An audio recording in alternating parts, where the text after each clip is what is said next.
everybody. Welcome to Wizards Outlook. Got Cardell Dudley Jr. here. I'm Wilson Tarpe Jr. And the Wizards, for once, we got some good news. It's been a stretch of not too good news once we start these up. But the Wizards hold off the Pistons 100-97. They had to earn this one. Kristaps Porzingis came up huge late in the game. And, that whole word that starts with a D, defense, that we've been talking about, some had to be played tonight. Otherwise, they don't win this game. Before we get into it, and Cardell will let you guys know what he thinks, a quick word from our folks over at Ooze and Oz. If you're looking to kick back with a few friends and enjoy some good fun, then happy hour at our Georgia Avenue location is the place for you. Drink specials from 3 to 7 p.m. View the full menu at oozeandoz.com. Don't forget that U Street location has reopened and is remodeled. All right, Cardell, your thoughts on Washington snapping a losing streak, both on the road and just period that they've had for over the past couple games?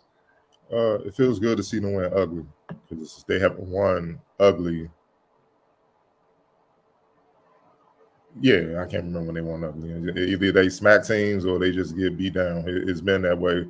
And I know it's the Pistons, but the way the Wizards been playing, you can't even look at it that way. They on the same level. They both headed to the lottery, or potential lottery. It was good to see them get key stops because neither team offense was flowing. It was an ugly game. A lot of mistakes, a lot of turnovers, whatnot. But the Wizards had a couple players that stepped up in big ways. Starting with Kristaps Porzingis and Denny. Denny had his best game as a pro. 21 and 10 and 4, 7 and 16 shooting. None of that is more important than the clutch free throws he hit to put them up 3. Which obviously ended up being the margin of victory for them, man. And Kristaps Porzingis, once again, he looked like he did against the Lakers. He just was dominant, and it's just he's frustrating because he shows you spurts in different games of what he can be. Like, dog, if he play like this all the time, he's a perennial all-star. Hell, he might even get some MVP talk because that will make the Wizards that much better. They would have more wins. I know he just got here, but I'm looking forward to the next season. You know what I mean? But he has to be more consistent in being this way, man. Like, he's dominant when he wants to be. But then all the other times, you just get Porzingis that's just like, man, I'm just here so I won't get fired. Type vibe, like I'm just here. And that's what messes them up, man. They got the big down the stretch, even when Denny hit the free throw, like, well, they got to get to stop. Are they going to give up a wide open 3 or, miscommunication and somebody knock down 3 and they go into overtime? We'll see. But no, they swarm KD, they forced the turnover or whatnot, and then they pitched it out to Magruder, forced him to shoot a tough 3. He missed, and they got the win. So, I'm happy to see them win ugly, man, because they had to do the necessary things that we've been talking about that they haven't been doing throughout the season to win this game. And it shows that they're capable, but they have to do it more.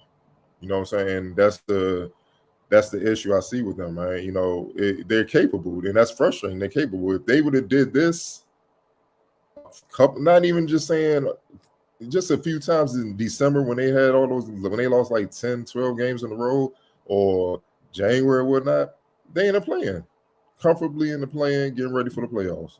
It's as simple as that. So, all in all, man, I like what I saw.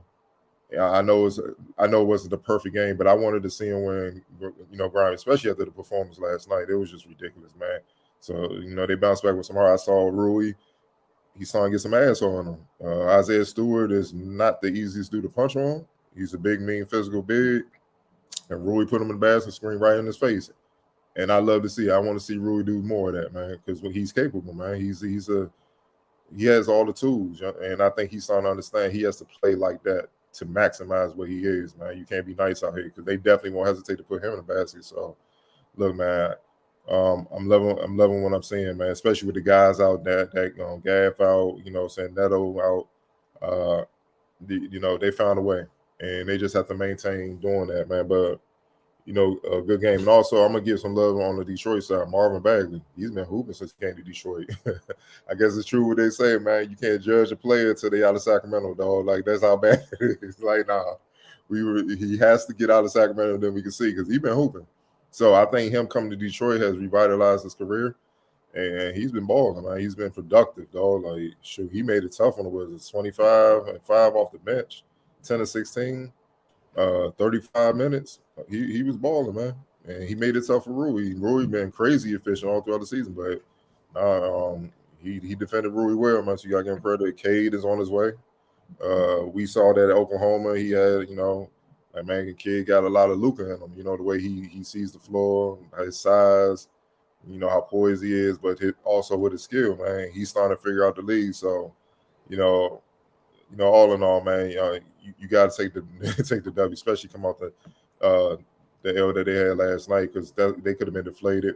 They're going against a bad team, and they had key players that were out that played last night when they got smacked, and now they rebounded and showed they were pros. So, look, man, just respecting them, man. But I'm just personally happy to see them win ugly, because I've been waiting to see this type of win, because so they can understand you do have it in you to win your fair share going into next season. Yeah, just to piggyback on what you're saying, it was good to see them win, as you said, ugly, and this was a game where pride had to be shown to go get this win.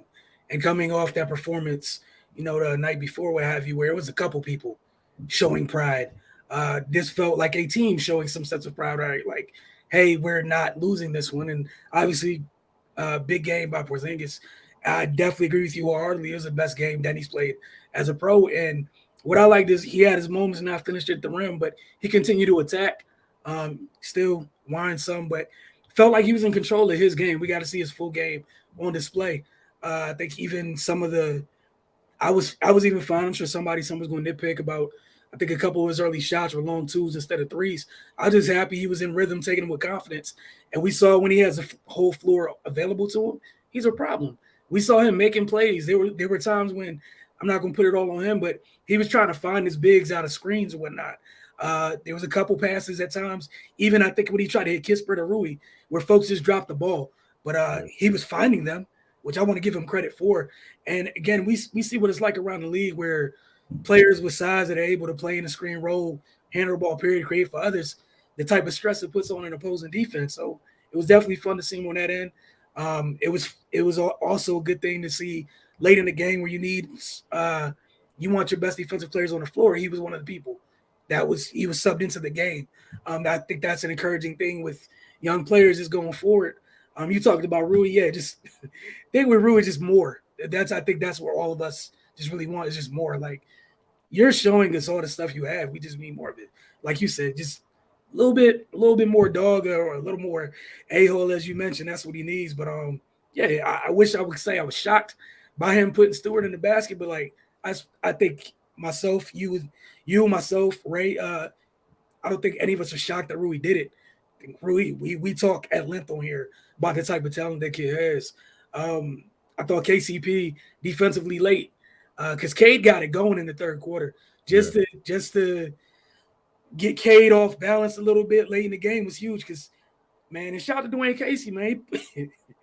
It was a Cade Bagley screen roll until do or die for the end of the game for Detroit. There was nothing else going. That's what good coaches do. Hey, lead us to victory. Here y'all go.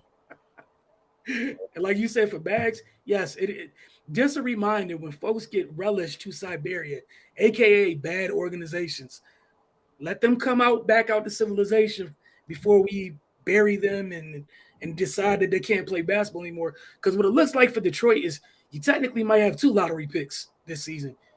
You just got Bagley, and he's looking like the dude folks thought the Kings were getting. And now you're going to get whatever pick you get because the year you had. And also, like, the partnership with Cade, it's been fun watching those two.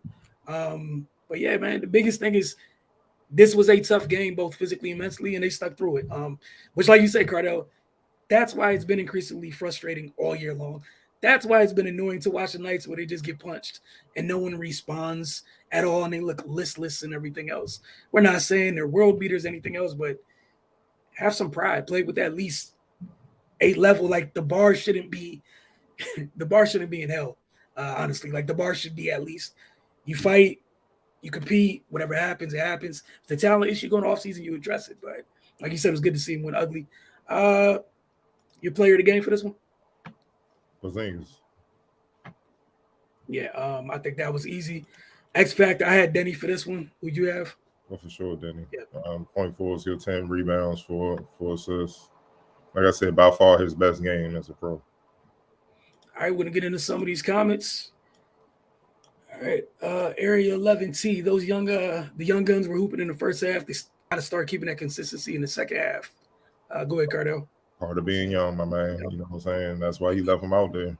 They gotta learn. They gotta learn. But you also gotta understand there's young guys on the other side too, trying to learn too. You know what I'm saying? So it's a chess match. They're fighting and they trying to establish themselves in the league as well. So as far as this game, they were pretty much even, with the exception of Porzingis. You know what I'm saying? He's the one guy that kind of probably got the most experience on the floor and has to have accomplished the most. So he ended up being the difference. In the game, I know K got going, but no one on Detroit could really stop Porzingis. And to piggyback off what you were saying about Detroit, yeah, they're a young team. They're trying to build up, but the front office is stable. Troy Weaver, shout out to him, local legend, man. You know what I mean? DC Assault Days, PG Community College basketball player, all that, man. He's from the area. So when you got stability up front that's encouraging you, showing support, it makes it better for you as a player to just go out there and focus on basketball. Whereas if you're in another organization, they may not say nothing to you. You walk around, you may not even know the front office people names like that. You know what I'm saying? You just wondering where you at. Meanwhile, you hearing on Twitter and social media like, dog, they drafted Luka and over him, like they drafted Malcolm Bagley, over Trey and Luka. You feel what I'm saying? It's just they keep comparing those guys and they're hating and stuff. Like, you know what I'm saying? They keep comparing it. It's just like, damn. So you got that pressure on you, but now with Detroit, he could just hoop, like just play. We got you. We brought you here for a reason. Leave all that Sacramento behind. And as a player, I know you're supposed to be confident, but they're human. Sometimes it affects them. Like, look at Russell Westbrook this season. I never thought he could be broken mentally at all. I thought he was just one of the most mentally tough hoopers out there. But even it affected him. So it gets to people at times. And so for him to have encouragement in the hoop, you can see him kind of looking back like how he was at Duke, looking like how he was on the EYBL and high school days. And that's and the Pistons going to be better for it. For sure. Myazad and give Rui, Denny, and Corey a summer and it might look better. And it'll look better with each and every game, just more reps, period. Whether it be in the summer, whether it's summer league, whether it's just training, these games, all of it. For youngsters, it's just as many reps as possible. And then, eventually the light comes on and you hope it stays on. But what Cardell said is huge too. That belief is kind of a big part of that as well. Mm-hmm. Yeah, they definitely got potential. Roy and Corey, Denny should get 30 minutes in the games left. I guess we'll see. Would be nice to finish in the season on a good note. Yes, I mean, you always try to win games, man, but we'll see how I go. Upstairs may make some certain calls. Oh Lord, I'm trying not to, dampen the mood talking about them folks upstairs, but curious to see what Denny looks like in the Euro League. You talking about the FIBA stuff this summer or whatever? That's if he play, man. Who knows? We need that Olympic version of Rui next season. Roles, baby. The league different, baby. The league different. Maya talking to Area 11. I think we kind of just touched on that a little bit. Here we go. Corey will take a few steps into development next season. Denny and Rui the same. I'm hopeful with caution. Yeah, I mean, that's the part of development, man. There's a whole bunch of ups and downs until you get peaks and valleys until they get to that place where consistency hits. And then still growth there, but at least it's a consistent line. They just need a good summer. Probably a little bit more than the summer. Look, the youngest gonna work, but we all waiting to see what Brad do. Yep. That will tell everything moving forward. It's as simple as that. This is true. Denny even defended good versus LeBron. That's development. Makes zero sense to take 10 steps back. Yeah, he has. He's done well against big time players. Yeah, Giannis, remember he did good against Giannis early in the season, man. Like he got the potential. Like we keep saying, Denny just needs to get out Denny's head. Like sometimes he get in his own head and then he ain't no good. He's just stop being frustrated. Don't worry about missed calls and stuff. Just hoop. All right. Denny was injured last summer. Rui had a mental breakdown. First of all, chill with the mental breakdown. Y'all don't know. That's how stuff gets spread and stuff. He ain't have a mental breakdown. He was literally tired. The man played basketball for like 3 years straight without a break. Seriously. And keep in mind with the pandemic situation, the seasons basically ran back to back to back. Like then he went into the Olympics because he had to be one of the main focal points because it was in Japan. So it was in Tokyo. So he needed a break. It happens. Like these athletes are not robots. They can't just keep going, man. Otherwise, dudes would be playing like 5 years because the bodies will tap out. So you can't. You can say a mental break, fine. But mental breakdown, that's something totally different, dog. Yeah, and the other thing, just to piggyback what you were talking about, you got to think about it. His country was the host country. Now, he didn't have to just worry about hooping. Think about all the other things he had to do off the court. You know what I'm saying? Like shaking hands, kissing babies, more pressure on it that it's happening in the pandemic. So they're going to want all the people they normally want up in front even more. That's a lot. Like that is a whole lot.